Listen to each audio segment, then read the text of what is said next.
O Réveillon passou e não adiantou pular 7 ondinhas. Na primeira negociação do ano, o Ibovespa despencou, acompanhando a China e os Estados Unidos, e as perspectivas não estão boas para a nossa bolsa em 2025. Nesse episódio do podcast Ligando os Pontos, eu vou mostrar os sinais aos quais você devia estar atento para pensar nas melhores formas de cuidar do seu dinheiro nesse ano de 2025.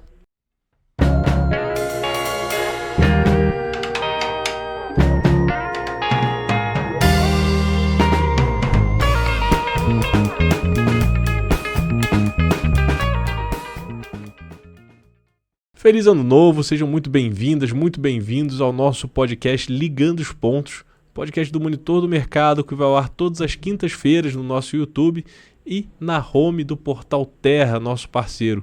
Eu sou Marcos Vasconcelos, CEO do Monitor do Mercado, colunista da Folha de São Paulo, jornalista, assessor de investimento e estou aqui para te ajudar a entender os caminhos do seu dinheiro.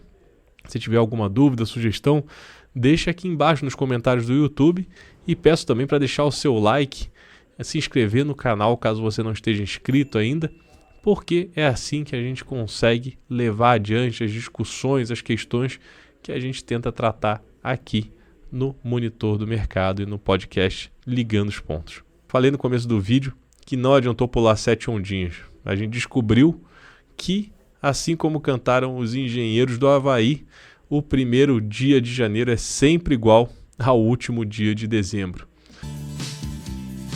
E a certeza de que o último dia de dezembro é sempre igual ao 1º de janeiro. E não deu outra, não houve mágica que conseguisse aproximar o Brasil do milagre de ter suas contas em dia, de entrar no foco do investidor internacional entre o fim das negociações em dezembro e o começo delas em janeiro. Não tivemos sinais positivos internos nem externos. Mas eu vou apontar aqui nesse vídeo para onde que a gente devia estar olhando na hora de pensar nos seus próximos passos em relação aos investimentos. Internamente, a gente continua com o problema fiscal, o problema dos gastos do governo. É um problema não resolvido. O governo está gastando demais e isso está levando ao aumento da inflação. O aumento da inflação está levando ao aumento dos juros e o aumento dos juros está levando o quê? Ao aumento dos juros que o governo tem que pagar e aumentando os gastos do governo novamente. Assim, uma bola de neve vai se criando e ignorar o problema fiscal é tratar a Covid como uma gripezinha ou resfriadinho, né? A Covid era uma pandemia, matou milhares de pessoas, assim como o problema fiscal é um problema sério e precisa ser enfrentado com seriedade pelo governo federal. Se você ainda tem dúvidas sobre a gravidade do problema fiscal, sugiro que leia o texto que saiu na Folha do Vinícius Torres Freire, que fala em um acordão nacional para desarmar a bomba da dívida do governo. Esse texto está muito amplo, muito interessante para você entender todos os aspectos do que pode levar o Brasil a virar uma Argentina no mau sentido, né? O Brasil a virar uma Argentina na bola de neve das dívidas e depois precisar de um arroxo ainda mais forte, como tem acontecido por lá, um arroxo que está machucando muita gente, né? Deixando os cidadãos com diversos problemas, mas transformando a Argentina num ponto de deságue do investimento internacional. O ideal é que a gente não espere que o Brasil vire essa bomba para depois ela ser desarmada ao custo do sacrifício de tanta gente. A ideia é resolver logo, resolver o quanto antes o problema dos gastos para que eles não virem esse problema ainda maior. A verdade é que o descontrole do governo Lula em relação aos gastos levou a dívida a um patamar incabível. O ex-ministro, ex-presidenciável Ciro Gomes fez um resumo muito interessante num vídeo recente dele, que ele falou que acontece quando uma dívida aumenta tanto, né? Quando um devedor aumenta a sua dívida em uma velocidade tão rápida. Os agiotas logo aumentam os custos, né? Aumentam os juros e começam a olhar para a porta de saída, como deixar aquele devedor, como deixar aquela dívida para trás. E começam a esfolar o devedor para tirar o máximo que conseguem para reaver o seu dinheiro. E o medo é justamente esse, né? O Brasil ser cada vez mais esfolado pelos seus credores e ficar a Deus dará aqui para a sua população. E é claro que isso não vai se resolver da noite para o dia, né? Não tem uma solução fácil, simples e mágica como muitas pessoas vão querer impor as suas próprias visões de mundo. O Executivo e o Legislativo têm espremido as necessidades da população em emendas, em negociações que hoje em dia têm passado até pelo crivo do Judiciário para começar a rodar e para daí liberar o andamento das reformas, o andamento de possibilidades de mitigar o problema. E isso é um problema grave e isso mostra como a gente deve ver uma solução, se houver, em um tempo muito longo. Então a gente tem baixas expectativas de que o governo traga uma solução e que ela seja aprovada em algum tempo interessante para a população. Por isso a gente está nesse momento de apertar os cintos, sim. Está num momento difícil, sim. E a solução não parece próxima, mas existe caminho. Mas como aqui no Brasil a questão está tão atravancada, né? As coisas estão tão difíceis de andar e o problema está tão grave, é bom a gente olhar e procurar sinais fora, porque senão a gente vai ficar só falando de questão fiscal o tempo inteiro até que haja uma solução possível e viável, realmente encaminhada. E é aquilo, né? Quando está todo mundo falando de ajuste fiscal, é porque tem muito assunto sobre o qual não se está falando e que com certeza tem coisa interessante aí. É a questão da mão do mágico, né? Quando o mágico mexe demais uma mão na frente da plateia, é sinal que ele está fazendo o truque com a outra para logo apresentar e a gente ficar chocado com a novidade que a gente não tinha notado. E eu gostaria de indicar os sinais externos que a gente tem visto hoje em dia com os Estados Unidos e com a China. O cenário externo está um prato cheio para buscar indicadores para os bons investidores, né? Para quem está olhando uma carteira ampla, uma carteira com diversificação. No próximo dia 20, como você deve saber, o presidente dos Estados Unidos será novamente Donald Trump. Ele vai voltar à Casa Branca e ele já está direcionando uma política completamente inflacionária. A política de aumentar a barreira de importação e diminuir a taxação interna, né? Diminuir a tributação das empresas internamente para aquecer a economia local e aumentar os custos da entrada de mercadoria de fora. Com isso, é uma política inflacionária, uma política que deve aumentar o custo de vida nos Estados Unidos. E quando aumenta o custo de vida, aumenta a inflação, assim como a gente vê aqui, aumenta-se os juros. Então, se a gente encontrar os títulos do Tesouro Americano pagando mais, provavelmente eles serão o indicador de investimento dos grandes investidores. O capital global deve migrar ainda mais para os Estados Unidos quando os títulos do Tesouro Americano, os Treasuries, estiverem pagando bem. Assim, perdem pontos nossos investimentos aqui, né? Somos um país emergente e somos uma escolha mais difícil para o grande investidor estrangeiro quando os títulos do Tesouro Americano estão pagando bem. Mas esse aumento do custo de vida nos Estados Unidos não deve ser tão linear quanto eu falei aqui. Não é uma coisa tão simples aumentar a tarifa, diminuir taxação, né, diminuir a tributação interna e rodar a economia. O presidente Trump vai enfrentar, sim, dificuldade de colocar o time novo dele na Casa Branca.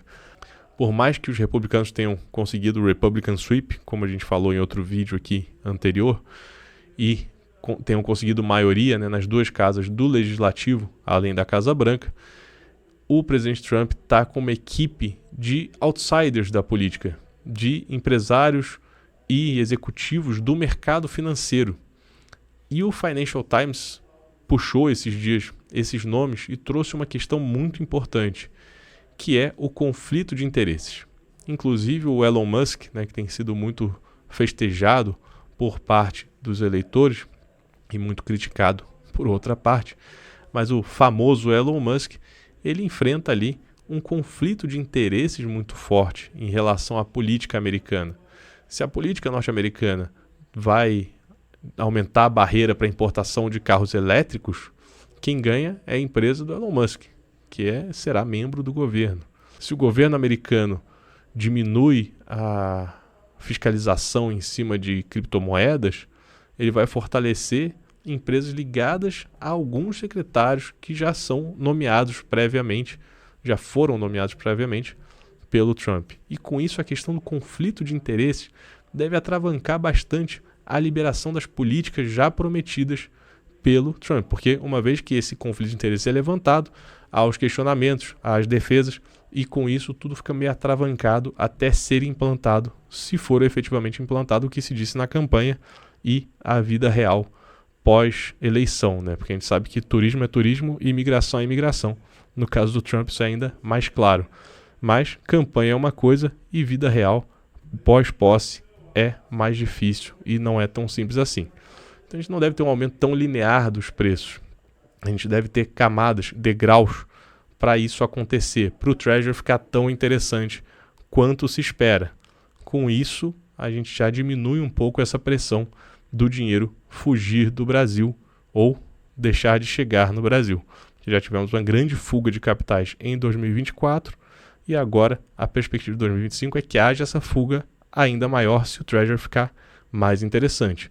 Mas já estamos vendo que não necessariamente vai ser uma coisa da noite para o dia. E olhando para o outro lado do mundo, né, para a China, a gente vê que 2025 teve o pior começo de ano desde 2016. Foi terrível o primeiro pregão para o mercado asiático. A bolsa chinesa, o Shenzhen Component, né, que seria o Ibovespa da China, que é o índice com as 500 maiores empresas, né, com ações negociadas na bolsa de Shenzhen, teve uma queda de pouco mais de 5% em 2 dias. É o pior desde 2016. E por que ele despencou no início das negociações do ano de 2025? Os grandes investidores venderam suas posições na China olhando os indicadores da atividade industrial chinesa, que vieram bem pior do que o esperado, e olhando também a falta de indicadores de como a China pretende perseguir as metas de crescimento que ela mesma impôs a si. Ou seja, a China prometeu crescer, mas até agora não mostrou como vai conseguir fazer isso e não tem conseguido fazer, e a produção industrial está vindo pior do que o esperado pelos próprios investidores. Com isso, a migração de mercados emergentes está ficando grande. Ainda deve chegar essa barreira do Trump, que está discutindo ainda o tamanho dela, mas que vai haver barreira para importação de produtos chineses. Vai haver. Ele está tentando arrastar, inclusive, o Canadá junto dos Estados Unidos. E os investidores estão vendendo suas posições em China. Com isso, o Brasil pode ficar atraente? Pode ficar. Ele é um mercado emergente que não terá a barreira, como a gente já falou em outro vídeo aqui sobre o sapateiro que dava dicas sobre investimentos no mundo inteiro. A gente já falou sobre isso em outro vídeo aqui, que é justamente sobre o sapateiro das estrelas, que deu uma dica sobre a industrialização poder vir para o Brasil com essas barreiras da China. Mas isso ainda é uma perspectiva, né? Ainda é uma ideia e não é um fato dado. Como somos emergentes, a gente acaba copiando muitas vezes o que acontece na China, a gente acaba replicando por aqui o movimento chinês, porque a China é um grande importador de produtos brasileiros. E aí vale a pena você ficar de olho em algo que vai acontecer no dia 5 de março. Anota aí, 5 de março. Vai ser nesse dia que vai acontecer a próxima Assembleia Popular Nacional, NPC na sigla em inglês, na China. Essa assembleia é onde o governo define as próximas metas de crescimento e, muito melhor que isso, como que ele pretende atingir. Então, se a gente tiver um caminho claro para a China, a gente tem um caminho claro para as exportações do Brasil, um grande exportador de matéria-prima para a China. E aí a gente pode ter um encaminhamento para o futuro nacional. Por enquanto, a gente tem o entrave da questão fiscal do governo, a incerteza em relação ao Trump e a incerteza em relação à China. No dia 5 de março, quando a gente tiver essa Assembleia Nacional Popular, a gente vai conseguir enxergar que caminho que a China pretende fazer para manter seu crescimento. E com isso entender os setores brasileiros que serão afetados e, melhor, os setores de mercados emergentes que poderão acompanhar a gigante asiática e que hoje é a segunda maior economia do mundo. Até lá, gente, vão ser dias difíceis para tomar grandes decisões de investimento. Lógico que a gente tem a questão das criptomoedas que estão indo super bem, a gente tem o fortalecimento recente do dólar em relação ao real e o empobrecimento do real, né, frente às outras moedas do mundo inteiro.